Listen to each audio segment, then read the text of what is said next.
Hello friends, मैं रजनीश आपका स्वागत करता हूं अपने यूट्यूब चैनल इनकॉग्निटो एजुकेशन में। इसमें हम क्या कर रहे हैं, इसमें हम यूपी पुलिस कांस्टेबल के प्रीवियस ईयर के क्वेश्चंस ले रहे हैं जो कि प्रीवियस ईयर एग्जाम्स में आ चुके हैं, और इनका क्या करते हैं, हम एक प्रैक्टिस सेट बनाते हैं पर डे। ओके, और यही प्रैक्टिस सेट आपको पर डे मिलेगा और कोई चिंता करने की बात नहीं है। इसमें क्या है, प्रीवियस ईयर के सारे क्वेश्चंस रहेंगे या फिर प्रीवियस ईयर के बेस पर ही सारे क्वेश्चंस रहेंगे। ठीक है, और इसमें क्या है, हम सीधा मेन बात पर फोकस करते हैं, बिना किसी का कोई टाइम वेस्ट नहीं करते आपका। ठीक है, और हम पहला क्वेश्चन देखें तो देखो, पहला क्वेश्चन आपका क्या कहता है कि श्री सचदेव की मासिक जो वेतन है वो कितना 5% बढ़ जाता है, जिससे उसका वेतन कितना हो जाता है 15,125 रुपये 120 रुपये प्रति वर्ष हो जाता है। तो उसका पूर्व मासिक वेतन बताना है। देखो, अब जो कितना है कि पहले उसका वेतन कितना था, 100 था। ठीक है, जब 5% बढ़ा है तो कितना हो जाएगा, 105% हो जाएगा। ये बात समझ में आ रही होगी आपको, 105% हो जाएगा। ठीक है, जब 105% हो जाएगा, अब क्या है, 12 महीने मतलब 1 साल का ही तो वेतन दिया है। कितना दिया है, इतना दिया है 1 साल का वेतन। तो अगर 1 महीने का वेतन निकालें तो क्या 12 से डिवाइड करना पड़ेगा। जब 12 से डिवाइड करेंगे तो कितना आ जाएगा, 12 एकन 12 बचे 3, है ना। 12 एकन 12 बचे 3, 12 दूनी 24। ओके, और 12 छिक्के 72, इतना आ गया। ये क्या है, ये 5% जब बढ़ गया था तब 1 महीने में वो बंदा कितने रुपए कमा रहा है, 1260 रुपये कमा रहा है। मतलब 105 की वैल्यू हम बोल सकते हैं कितनी, 1260। तो 100 की वैल्यू निकालनी थी हमको, तो हम बोले हैं कि जब हमको 105 की वैल्यू कितनी दी गई है, 1260 दी गई है, तो किसकी वैल्यू, 100 की वैल्यू बतानी थी हमको। बस ये करना था और कुछ नहीं करना था इस क्वेश्चन में। देख लो, जब इसको 5 से काटेंगे कितने बार कटेगा, 21 बार। इसको 5 से काटेंगे कितने बार कटेगा, 20 बार। ठीक है, जब 21 से इसको काटेंगे तो कितने बार जाएगा, 5 बार चला जाएगा। सॉरी, 21 छक्का 6 बार चला जाएगा। ओके, अब 6 का किस में, 20 में मल्टीप्लाई करो तो कितना, 6 दूनी 12 और डबल 0। इतना आंसर आ गया। कौन सा ऑप्शन है आपका, ये वाला ऑप्शन, बी ऑप्शन। तो बी ऑप्शन आपका करेक्ट आंसर हो जाएगा। ठीक है, यहाँ तक कोई प्रॉब्लम नहीं होगी आपको। अब उसी पर अगला क्वेश्चन देखें तो देखो, अगला क्वेश्चन आपका क्या कहता है, अगला क्वेश्चन कह रहा है कि 3 संख्याएं हैं और उनका रेशियो कितना दिया गया है, 2:3:5 दिया गया है। ठीक है, और यदि उन तीनों संख्याओं का योग है, वो योग कितना है, 275 है। तो हमको सबसे बड़ी संख्या बतानी है कि तीनों में से जो सबसे बड़ी संख्या है वो कौन सी होगी। बस ये पूछा था सिंपली। तो देखो, अगर हम 3 संख्याएं लें, 3 संख्या हमको कौन कौन सी दी गई हैं, ये दी गई हैं कि संख्याएं तो नहीं दी गई, हमको उनका रेशियो दिया गया है कितना, 2:3:4। ठीक है, तो हम बोल सकते हैं 2x, ओके, 3x और कितना 5x, ये बोल सकते हैं। और क्या है, इन सभी का सम दिया गया है। मतलब हम क्या बोल सकते हैं, 2x plus 3x plus 5x, ये बोल सकते हैं। इक्वल टू कितना दिया गया है, 275। यहाँ तक कोई दिक्कत नहीं होगी। अब क्या करें, जब इनको ऐड करेंगे तो कितना आ जाएगा, 10x। 10x की वैल्यू कितनी हो गई, 275। तो x की वैल्यू कितनी हो जाएगी, 27.5। ठीक है, यहाँ तक कोई दिक्कत नहीं होगी। अब देखो, इसमें 3 संख्याएं दी थी, एक तो 2x थी, ओके, और एक कितनी थी, 3x थी, और एक कितनी थी, 5x। अब बताओ इनमें से सबसे बड़ी संख्या कौन सी होगी। ये तो सबसे छोटी हो गई और ये बीच की हो गई। ये सबसे बड़ी संख्या कौन सी हो गई, 5x। तो जब हमको x की वैल्यू मिल गई इतनी, तो 5x की वैल्यू निकालने के लिए क्या करेंगे, 5 का मल्टीप्लाई कर दो इसमें। तो क्या करना था हमको, 27.5 मल्टीप्लाइड बाई कितना, 5। तो 25 के 5, ओके, 5 7 35, 35 और 2 कितने हो गए, 37 के 7, 5 दूनी 10 और 3 13। एक अंक बाद पॉइंट था यहाँ पर, तो एक अंक बाद पॉइंट लगा दो। यहाँ पर कितना हो गया, 137.5। कौन सा ऑप्शन है, 137.5, सी ऑप्शन।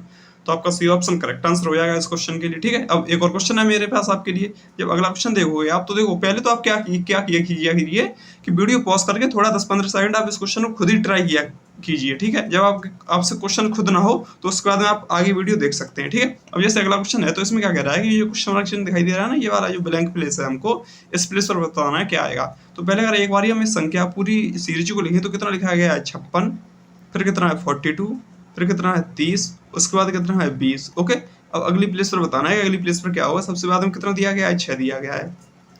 तो सबसे पहले जब आपको कोई सीरीज दी गई और उसमें ब्लैंक प्लेस पर पूछा हो ना कि इसकी प्लेस पर क्या आएगा, तो हम कुछ नहीं करते, या तो हम प्लस करके माइनस करके देखते हैं। ये हमारा फर्स्ट मेथड होना चाहिए कि सबसे पहले हम प्लस या माइनस करके देखेंगे। तो मोस्टली केसेस में आपके आंसर ऐसे ही आ जाते हैं। तो देखो, इसमें अगर 56 में से हम कितना सब्ट्रैक्ट करेंगे, हमको 42 मिल जाए, तो 56 में से हमको कितना 14 सब्ट्रैक्ट करना पड़ेगा ना, माइनस, एक मिनट, यहाँ पर क्या करना पड़ेगा, माइनस कितना 14। ओके, तो ये -14 कर दिया यहाँ पर। अब 42 से 30 जाने के लिए हमको क्या करना पड़ेगा, -12 करना पड़ेगा। यहाँ तो कोई दिक्कत नहीं। अब 30 से 20 तक जाने के लिए क्या करना पड़ेगा, -10 करना पड़ेगा। अब देखो, हम यहाँ पर देखें तो यहाँ पर तो 14 माइनस किया था, यहाँ पर कितना माइनस किया, 12 माइनस किया। मतलब यहाँ पर भी 2 और माइनस कर दिया। डबल डिफरेंस निकालना है ना, तो 12 में से यहाँ पर भी 2 माइनस करी, तो आगे भी तो 2 माइनस करेगा। जब आगे 2 माइनस करेगा, इसका मतलब क्या है कि यहाँ पर 8 माइनस करेगा, तो 20 में से जब 8 माइनस करेगा, अगर 20 में से 8 माइनस करेगा तो कितना आ जाएगा 12। तो यहाँ पर कितना आ गया 12, यहाँ तो कोई दिक्कत नहीं होगी। ओके, तो राइट आंसर क्या आ जाएगा 12। अब देखो यहाँ पर 8 माइनस किया तो आगे कितना 6 माइनस करेगा, 12 में 6 माइनस करेगा तो कितना आ जाएगा 6। इसका मतलब जो हमने 12 लिया था वो करेक्ट आंसर है आपका। कौन सा option, B option correct answer हो जाएगा। ठीक है, कोई प्रॉब्लम नहीं होगी इस क्वेश्चन में आपको। अब अगला क्वेश्चन देखें तो देखो फिर आप वीडियो पॉज कीजिए और फिर इस क्वेश्चन को सॉल्व कीजिए खुद से ही। तो अब मैं क्या बताऊं कि हीटर का कोड कितना दिया गया है। देखो ये हीटर है, इसका कोड हमको ये दिया गया है। कोड किसका पूछा है हमको, कूलर का कोड पूछा है। सर जी बस आप कुछ मत करो, बस कूलर का कोड बता दो हमको, आपकी बड़ी मेहरबानी होगी। तो देखो कूलर का कोड बताने के लिए पहले हमको हीटर का कोड देखे ना कि हीटर का कोड हमको ये कैसे मिला। अगर हमको ये बात मालूम पड़ जाए तो हम कूलर का कोड बड़ी आसानी से निकाल सकते हैं। ओके, तो पहले अगर हीटर लिख लें HEATER। ओके, हीटर लिख लिया हमने। इसका कोड हमको क्या दिया गया है, KVDQHO ये दिया गया है। और कोड पूछा किसका है, हमको कूलर का कोड पूछा है। ओके, ये लिख लिया हमने कूलर। अब जब इसका कोड निकालेंगे तो हम क्या करें इसमें, देखो सबसे पहले तो हम ये बताएं ना कि हीटर का कोड हमको ये कैसे आया। तो देखो अगर H की प्लेस वैल्यू देखें तो कितनी होती है 8, ठीक है।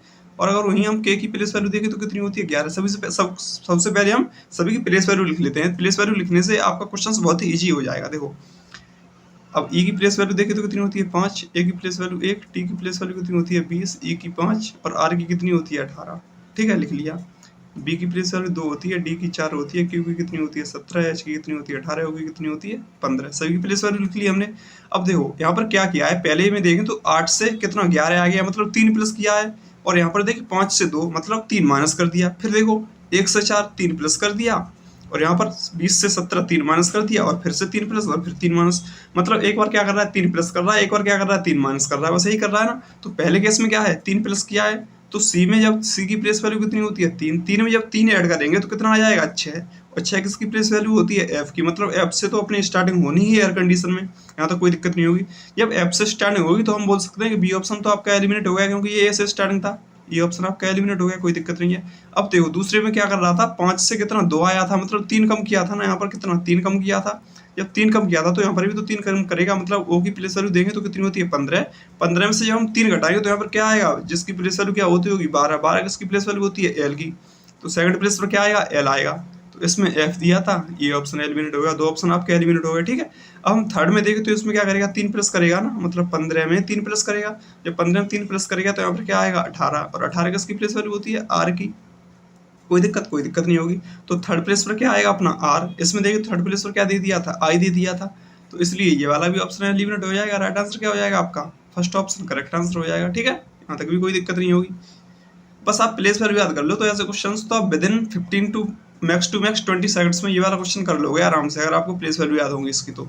अब जैसे अगला क्वेश्चन है, तो अगला क्वेश्चन कह रहा है कि 2 मल्टीप्लाइड बाई 6 मल्टीप्लाइड बाई 2, इसका कोड हमको क्या दिया गया है, ये दिया गया है। और 8 मल्टीप्लाइड बाई 6 मल्टीप्लाइड बाई 5, इसका कोड हमको ये दिया गया है। कोड किसका पूछा है 5 मल्टीप्लाइड बाई 4 मल्टीप्लाइड बाई 1, इसका कोड पूछा है। तो अगर हम एक बार ही लिखें कितना 9 multiplied by 6 multiplied by 2, okay, इसका कोड कितना दिया है 269, लिख लिया हमने, कोई दिक्कत नहीं है। और इसी बार अगला कोड देखें तो कितना है 8 मल्टीप्लाइड बाई 6 और मल्टीप्लाइड बाई 5, ओके, इसका कोड कितना दिया है हमको 568। हमको कोड पूछा किसका है, हमको कोड पूछा है 5 मल्टीप्लाइड बाई 4 और मल्टीप्लाइड बाई 1, इसका कोड बताना है हमको किसका कोड क्या होगा। तो देखो अगर इसमें देखें और हम क्या करें, अगर हम इसको नेगलेक्ट कर दें कि जो हमको ये बीच में लिखा गया है ना, देखो अगर हम इसको नेगलेक्ट कर दें किसको, अगर हम इनको नेगलेक्ट कर दें कि ये जो बीच में लिखा गया है इसको अगर हम हटा दें तो हमको क्या दिखाई देता है 9 6 2, ये दिखाई दे रहा है ना 9 6 2। तो देखो 2 ये लिख दिया, 6 ये लिख दिया और 9 ये लिख दिया। ऐसे इसमें देखे तो जो सबसे लास्ट में था वो कहाँ लिख दिया सबसे पहले, और जो सबसे पहले था वो कहाँ लिख दिया सबसे लास्ट में, और बीच वाला बीच में ही रहा, बस ये करना था।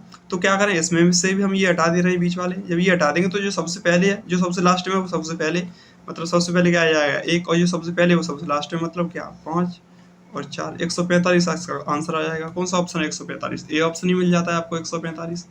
तो करेक्ट आंसर हो जाएगा आपके लिए कौन सा ए ऑप्शन करेक्ट आंसर हो जाएगा। ठीक है, कोई प्रॉब्लम नहीं होगी आपको। अब उसी प्रकार अगला क्वेश्चन देखें तो देखो अगला क्वेश्चन कहता है कि जो ए है वो एक कार्य को 3 घंटे में पूरा कर देता है, और बी और सी मिलकर उस कार्य को कितने में 4 घंटे में पूरा करते हैं, और ए और सी उस कार्य को मिलकर कितने घंटे में 2 घंटे में पूरा करता है। तो बोल रहा है कि बी है वो अकेला उस कार्य को कितने घंटे में पूरा कर देगा, हमको ये पूछा है। ओके, तो देखो इसका आंसर निकालने के लिए हम क्या करेंगे कि बोलो कि ए है वो कितने घंटे में, 3 घंटे में उस काम किसी काम को पूरा करता है। और आगे कह रहा है कि जो बी प्लस सी, सॉरी 1 मिनट, क्या है कि बी प्लस सी है ना, कि बी प्लस सी उसी काम को कितने घंटे में, 4 घंटे में पूरा कर देते हैं। और ए और सी, ए प्लस सी दोनों मिलकर उसी काम को कितने घंटे में, 2 घंटे में पूरा कर देते हैं। अब अगर हम इनका टोटल वर्क और एफिशिएंसी निकालें तो क्या करना पड़ेगा, तीनों का एलसीएम लेना पड़ेगा। जब हम 4, 3 और 2 का एलसीएम लेंगे तो 4, 3, 2 और का एलसीएम कितना आ जाएगा, 12। ठीक है, अब इनकी एफिशिएंसी निकालने के लिए क्या करेंगे, 3 का डिवाइड 12 में कर दो। जब 3 का डिवाइड 12 में करेंगे क्या आएगा, 4। मतलब ए की एफिशिएंसी कितनी आ गई, 4। और बी और सी की एफिशिएंसी निकालने के लिए क्या करेंगे, इसका डिवाइड इसमें कर दो तो बी और सी की एफिशिएंसी कितनी आ जाएगी, 3। ए और सी की एफिशिएंसी कितनी आ जाएगी, 2 का डिवाइड 6 में कर दो, 12 में कर दो, कितनी आ जाएगी, 6। मतलब हम क्या बोल सकते हैं कि जो ए की एफिशिएंसी है वो कितनी है, 4। और बी प्लस सी की एफिशिएंसी कितनी है, 3। 1 मिनट, बी और सी की एफिशिएंसी कितनी है, 3। देखो एफिशिएंसी का मतलब क्या होता है कि वो एक दिन में इतना यूनिट काम कर दे रहे हैं। ओके, और ए और सी की एफिशिएंसी कितनी है, 6। अब एफिशिएंसी का मतलब क्या है कि उनको टोटल कितने यूनिट काम करना है, 12 यूनिट काम करना है टोटल। ठीक है, 12 यूनिट टोटल काम करना है। ए है वो एक दिन में 4 यूनिट काम कर देता है, बी और सी है वो मिलकर एक दिन में कितना, 3 यूनिट काम कर देते हैं। और ए और सी मिलकर एक दिन में कितना, 6 यूनिट काम कर देते हैं। तो बोल रहा है कि जो बी है, बी उसी काम को कितने दिनों में पूरा कर देगा। मतलब अगर आपको ए की वैल्यू कितनी दी है, 4, और बी प्लस सी की वैल्यू 3 दी है, ए और सी की वैल्यू 6 दी है, तो हम पहले हमको इसमें बी की एफिशिएंसी निकालनी पड़ेगी ना कि बी की एफिशिएंसी कितनी होगी। ठीक है, तो देखो ए प्लस सी की वैल्यू कितनी दी है, 6। और पहले केस से लेंगे तो ए की वैल्यू कितनी दी गई है आपको, 4। जब ए की वैल्यू 4 है तो इसकी जगह 4 पुट कर सकते हैं। ओके, तो सी की वैल्यू कितनी आ जाएगी, 2। मतलब सी की एफिशिएंसी कितनी आ गई, 2। अब सी की वैल्यू किसमें पुट कर दो, इसमें पुट कर दो। जब सी की वैल्यू इसमें पुट कर देंगे तो कितना, बी प्लस 2 इजकल टू कितना आ जाएगा, 3। तो बी की वैल्यू कितनी आ जाएगी, 1। मतलब बी की एफिशिएंसी कितनी होगी, 1। उसको कितने यूनिट काम करना है, 12 यूनिट काम करना है। तो जब बी की एफिशिएंसी कितनी है, 1 है, जब एक दिन में वो 1 यूनिट काम करता है तो 12 यूनिट काम करने के लिए कितना टाइम लगेगा उसको, 12, सॉरी घंटे में चल रहा था ये सभी, तो कितना, 12 घंटे टाइम लग जाएगा। कौन सा ऑप्शन हो जाएगा आपका, सी ऑप्शन करेक्ट आंसर हो जाएगा इस क्वेश्चन के लिए। ओके, अब अगला क्वेश्चन देखिए, तो अगला क्वेश्चन कहता है कि मैंने खुद ने कितने 8800 रुपए की एक वस्तु बेची और उस पर कितने परसेंट का, 10% का लाभ कमाया। और अगर हम उसको 15% का लाभ कमाते हैं तो वो कितने रुपए में बेची जाती है, हमको ये पूछा है। तो देखो अगर ये वाला क्वेश्चन करें तो क्या कह रहा है कि किसी चीज की जो कीमत थी वो कितनी थी, 100% थी। जब उसने 10% एक्स्ट्रा पर बेचा है, ये है ना 10%, तो कोई चीज 100 की थी, 100 की उसने खरीदी मान लो, जब 10% एक्स्ट्रा पर बेची है तो कितने की बेची होगी उसने, 110 की बेची होगी। यहाँ तक कोई दिक्कत नहीं होगी, है ना। 110 की बेची है, कितने रुपए में बेची है, 110 की इतने रुपए में बेची है। तो हम बोल सकते हैं कि जो 110 की वैल्यू है वो कितनी है, 8800, ये हो गई। ठीक है, अब क्या कह रहा है, जब वो उसी वस्तु पर 15% का लाभ कमाता, देखो 100% पर 100% की खरीदी थी, जब इसी पर 15% का लाभ कमाता तो वो कितने में बेचता, 115 में बेचता। ये बात समझ में आ रही होगी ना। जब 10% का लाभ कमाया है तो कितने में, 110 में बेची है। और जब उसी वस्तु को 15% का लाभ कमाता तो कितने में बेचता, 115 में बेचता। हमको 110% की वैल्यू दी गई है, 115% की वैल्यू बतानी थी। ओके, तो हम क्या बोल सकते हैं कि जब हमको 110% की वैल्यू कितनी दी है, 880। ओके, तो किसकी बतानी है हमको, 115% की वैल्यू बतानी है, बस ये करना था। तो देखो इस 0 से तो ये 0 कट गया, 11 से इसको काटेंगे कितना हो जाएगा, 8 बार। 8 का मल्टीप्लाई जब 115 में करेंगे तो कितना आ जाएगा, बताइए। 8 का मल्टीप्लाई जब 115 में कटेंगे तो देखो 8 पंजे 40 का 0, 8 का 8 और 4 कितने हो गए, 12 के 2, और 8 का 8 और 1 9। 1 मिनट 8 पंजे 40, सॉरी 00 आ जाएगा ना, ये 00 है ना, ये वाला देखो ये 00 है, तो यहाँ पर 2 जीरो आएंगे तो 1 जीरो कैंसिल आउट हो जाएगा। यहाँ पर 80 का मल्टीप्लाई करेंगे हम इसमें, तो 80 का मल्टीप्लाई करेंगे तो आपका आंसर कितना आ जाएगा, 9200। कौन सा ऑप्शन है, डी ऑप्शन करेक्ट आंसर हो जाएगा आपका। ओके, ये वाला बहुत इजी क्वेश्चन था, बस आपको ये समझना था। देखो जब वो 10% के लाभ पर बेच रहा है तो कितने रुपए में बेच रहा है, इतने रुपए में बेच रहा है। मतलब 10% के लाभ पर बेच रहा है तो 110% की वैल्यू ही तो हुई ये।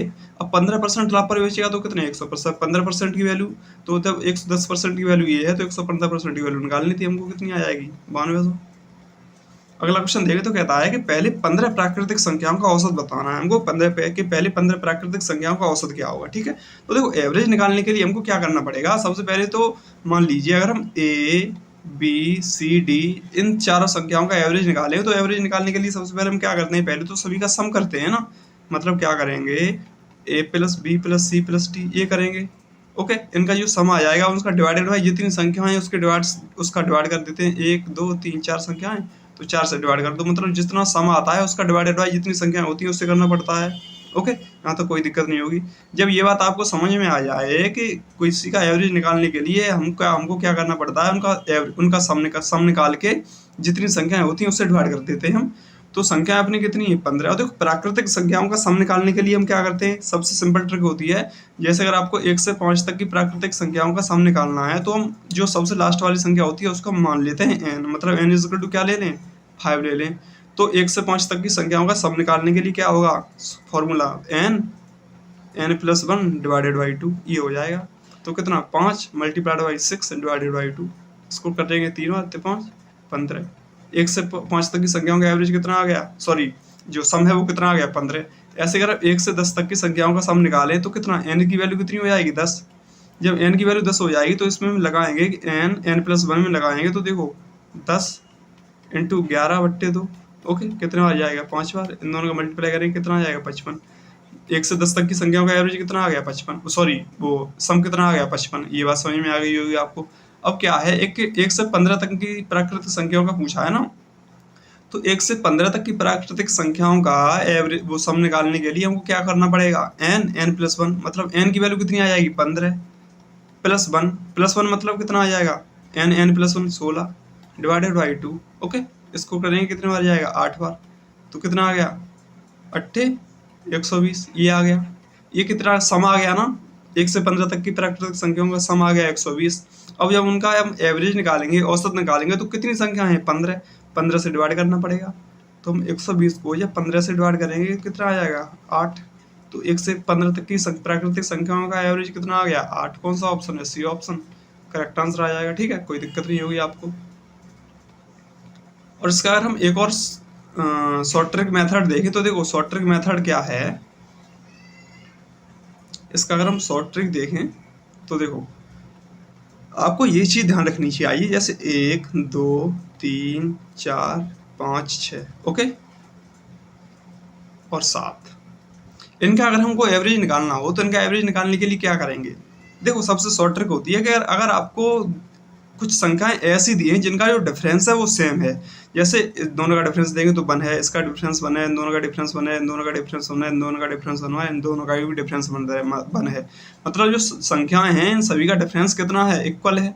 जब सभी का डिफरेंस इक्वल होता है तो जो बीच वाली संख्या होती है वो आपका क्या हो जाती है एवरेज।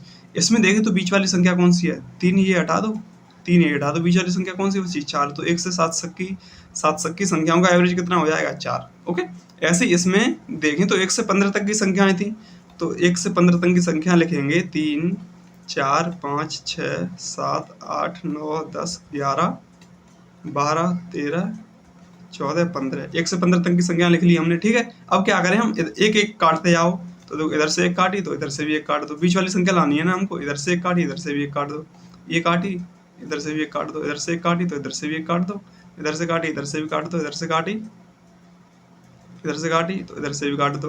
ओके, और इधर से काटी तो इधर से भी काट दो, बीच वाली संख्या क्या बची 8। तो एवरेज आपका कितना आ गया 8। ठीक है, कोई दिक्कत नहीं होगी आपको। अब अगला क्वेश्चन देंगे तो कहता है कि जो x तथा y मिलकर किसी कार्य को कितने दिनों में 9 दिनों में पूरा करते हैं, और y तथा z मिलकर कितने दिनों में 12 दिनों में पूरा करते हैं, और x और z मिलकर उसी काम को कितने दिनों में 18 दिनों में पूरा करते हैं। तो बोल रहा है कि x y z में सबसे अधिक कुशल कौन है, हमको ये बताना है। तो सबसे अधिक कुशल बताने के लिए हमको क्या करना पड़ेगा, पहले तो x y z की एफिशिएंसी निकालनी पड़ेगी ना। जब एफिशिएंसी निकालनी पड़ेगी तो क्या पहले हमको टोटल यूनिट वर्क निकालना पड़ेगा। तो टोटल यूनिट वर्क निकालने के लिए हम क्या बोलेंगे कि जो x प्लस y है वो एक काम को कितने दिनों में 9 दिनों में पूरा करते हैं। ओके, और जो y और z है वो उसी काम को कितने दिनों में 12 दिनों में पूरा करता है, और z और x है वो उसी काम को कितने दिनों में 18 दिनों में पूरा करता है। अब इनकी एफिशिएंसी निकालने के लिए क्या करना पड़ेगा, इन सभी का क्या लें हम रेशियो, सॉरी एलसीएम लें। तो इनका एलसीएम लेंगे तो एलसीएम कितना आएगा, एलसीएम बताइए कितना आएगा इनका। ओके, तो जब इनका एलसीएम लेंगे तो एलसीएम कितना आ जाएगा इनका 36। ठीक है, जब इनका एलसीएम 36 आ गया तो एफिशिएंसी निकालने के लिए क्या करेंगे 9 का डिवाइड इसमें करो, जब 9 का डिवाइड इसमें करेंगे 9 चौक 36। a प्लस वाई की x प्लस वाई की एफिशिएंसी कितनी आ गई 4। अब हम यहाँ पर लिखते जाते हैं। ओके, क्या कि x प्लस वाई की जो एफिशिएंसी है वो कितना आ गई 4। अब क्या है, जब एक्स और वाई और जेड की निकालेंगे तो वाई और जेड की एफिशिएंसी निकालने के लिए क्या करेंगे, 12 का डिवाइड इसमें करेंगे तो कितने आ जाएगी 3, और एक्स और जेड की निकालने के लिए क्या करेंगे, 18 का डिवाइड इसमें करो तो कितनी आ जाएगी 2। अब ये क्या आ गई, इनकी एफिशिएंसी आ गई। अब देखो इसको क्या बोल रहे हैं, फर्स्ट, इसको सेकंड इक्वेशन और इसको थर्ड इक्वेशन, ठीक है, यहाँ तो कोई दिक्कत नहीं होगी। अब जब हम फर्स्ट और सेकंड इक्वेशन को ही कंपेयर करेंगे तो हम क्या बोल सकते हैं, देखो x plus y equal to 4 है, ओके, और y plus z equal to कितना दिया गया है हमको, 3 दिया गया है। अब जब इसको कंपेयर करेंगे तो यहाँ पर माइनस माइनस माइनस करते घटाएंगे तो देखो ये प्लस वाई है, ये माइनस वाई, दोनों कट गए। अब हम x minus z equal to कितना लिख सकते हैं, 1, क्योंकि ये माइनस का 3 है, ये प्लस का 4 है, तो एक्स माइनस 1 इजकल टू कितना आ गया, sorry x minus z equal to कितना आ गया, 1 आ गया। जब x minus z equal to 1 आ गया और ये x plus z equal to कितना दिया गया है, 2, तो इसमें पुट कर दो। देखो क्या है, x plus z equal to कितना है, 2, और x minus z equal to कितना है, 1।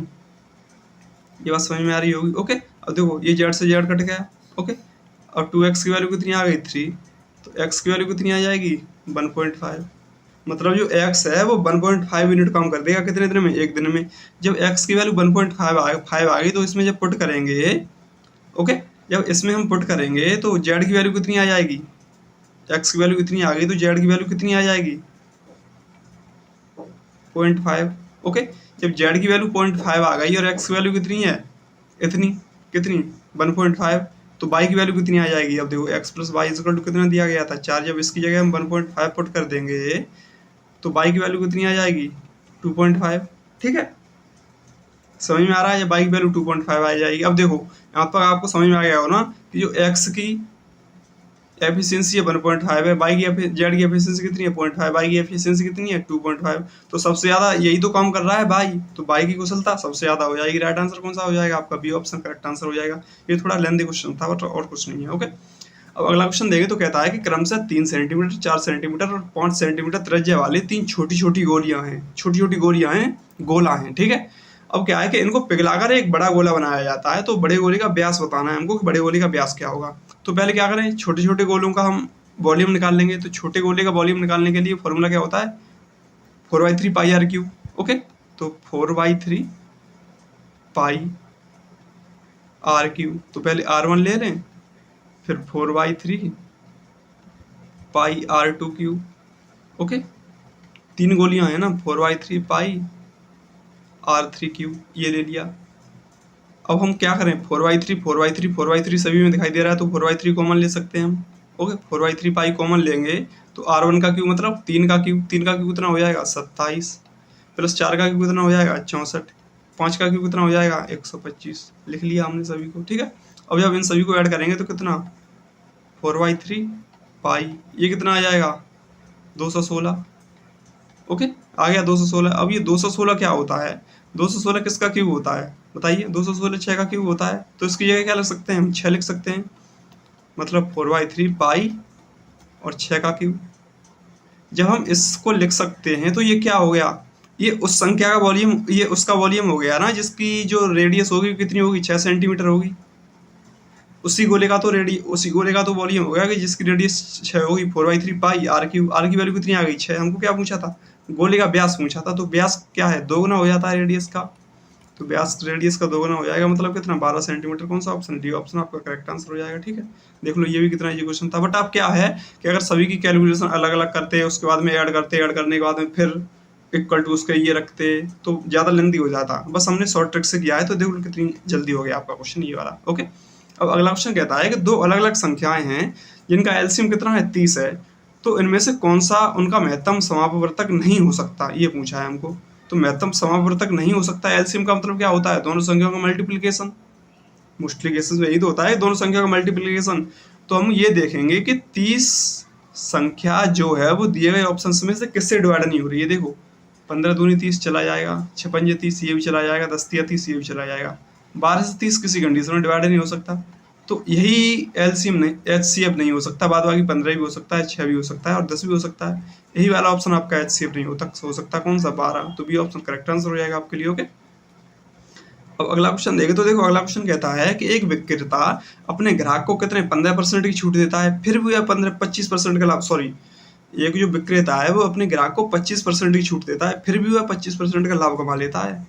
समझ में आ रही है ना? जैसे क्या है कि एक ग्राहक है, सॉरी एक विक्रेता है, वो क्या है कि उसकी वैल्यू कितनी थी, 100% थी, 25% की छूट दे रहा है, मतलब कितने में बेच रहा है, 75% में बेच रहा है, फिर भी वो क्या कर रहा है, 125% का लाभ कमा, सॉरी 25% का लाभ कमा रहा है। 25% का लाभ कमा रहा है तो कितने में बेच रहा है, 125% में बेच रहा है।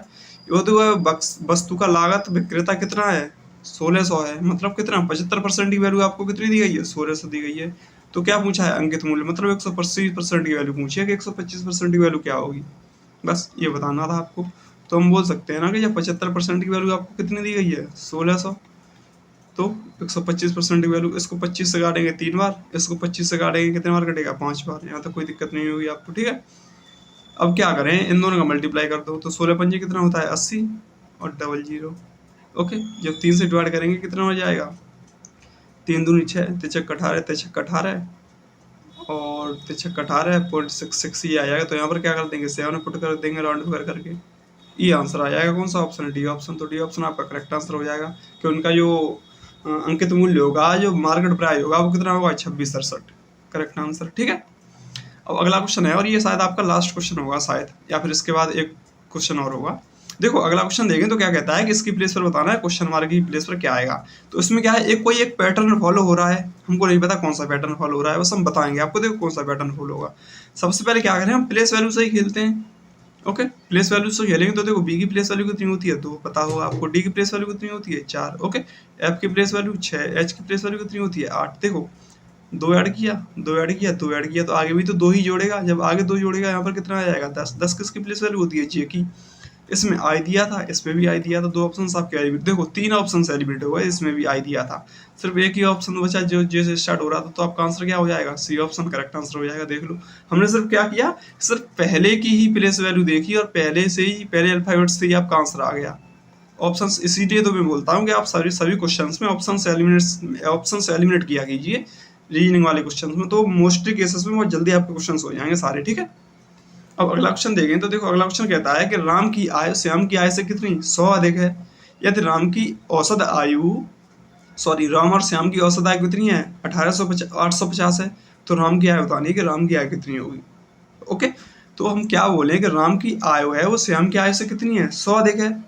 तो अगर हम राम की आयु, सॉरी श्याम की आयु मान लें कितनी, देखो हम क्या बोलें कि जो श्याम है, ओके, इसकी आय अगर हम x मान लें, मान ली हमने, तो राम की आय कितनी हो जाएगी, x + 100, क्योंकि 100 ही तो अधिक है। जब 100 अधिक है तो x + 100 हो जाएगी, यहाँ तक कोई दिक्कत नहीं होगी। ये किसकी हो गई, राम की, ठीक है। अब क्या है, इन दोनों का एवरेज कितना दिया गया है हमको, 850। तो हम क्या बोल सकते हैं, x + 100 डिवाइडेड बाई 2 इसका टू कितना दिया है, इतना दिया है। अब ये 2 का मल्टीप्लाई इधर हो जाएगा, यहाँ पर कितना आ जाएगा, 2x + 100 इसका टू कितना हो जाएगा, 0, 8 दूनी 16 और 2 8 16 और 1 17, इतना आ गया। तो 2x की वैल्यू कितनी हो गई, 1700 - 100। ओके, तो 2x की वैल्यू कितनी हो गई, 1600, x की वैल्यू कितनी हो गई, 800। सिंपल है। अब क्या बोला था हमको, राम की आय पूछी थी। अब हमने श्याम की आय तो x सेलेक्ट की थी, तो श्याम की आय कितनी आ गई, 800, ठीक है। तो राम की आय कितनी है, x + 100 है, तो 800 में 100 और ऐड कर दो। जब 100 और ऐड कर देंगे तो कितना आ जाएगा, 900 रुपये। 900 रुपये क्या आ गई, राम की आय, मतलब राम की सैलरी। तो राइट आंसर क्या हो जाएगा, सी ऑप्शन करेक्ट आंसर हो जाएगा। ओके, तो फिर ठीक है, हम आज की क्लास यहीं रखते हैं। उम्मीद करता हूँ आपको ये सारे क्वेश्चंस बहुत ही आसानी से और बहुत ही इजी तरीके से, बहुत ही कम समय में समझ में आए होंगे, ठीक है। बट आपको फिर भी लगता है कि सर मुझे ये क्वेश्चन समझ में नहीं आया है, या ये क्वेश्चन है वो आपने ही गलत बता दिया है, तो आप बेझिझक होकर कमेंट बॉक्स कर सकते हैं। ओके, मैं कोशिश करूंगा कि अगर मैंने कोई क्वेश्चन गलत बताया है तो मैं उसका समाधान करूंगा आपके सामने, और कमेंट बॉक्स में उसका आंसर सही दूंगा। बट आपको फिर भी लगता है कि कोई आपको ही समझ में नहीं आया है कोई क्वेश्चन, तो भी आप कमेंट बॉक्स कीजिए, मैं कोशिश करूंगा कि उसका भी सॉल्यूशन आपको प्रोवाइड करा सकूं, ठीक है। तो फिर मिलते हैं हम अगली वीडियो में, तब तक के लिए बाय। अपना और अपनों का ख्याल रखिए। Okay, bye.